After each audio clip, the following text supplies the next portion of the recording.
మొదటి వాక్యం, తిరుపతి ఆంధ్రప్రదేశ్లోని తిరుపతి జిల్లాలో ఒక పట్టణం. రెండవ వాక్యం, తిరుపతి జిల్లా కేంద్రం. మూడవ వాక్యం, హిందూ పుణ్యక్షేత్రమైన శ్రీ వెంకటేశ్వర స్వామి దేవాలయం ఇక్కడే ఉంది.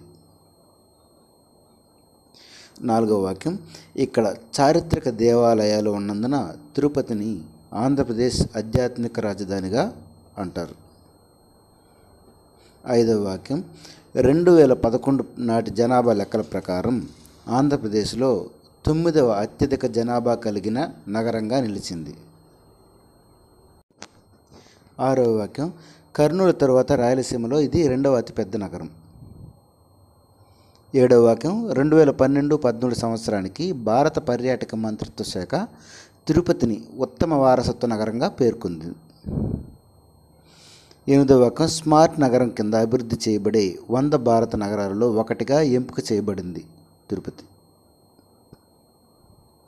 తొమ్మిదవ వాక్యం, తిరుపతికి 10 కిలోమీటర్ల దూరంలో చంద్రగిరి కోట ఉంది.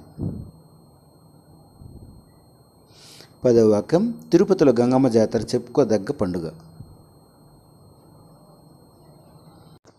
11వ వాక్యం, తిరుపతిలో వెంకటేశ్వర జంతు ప్రదర్శనశాల మరియు శ్రీ వెంకటేశ్వర విశ్వవిద్యాలయం ఉన్నాయి.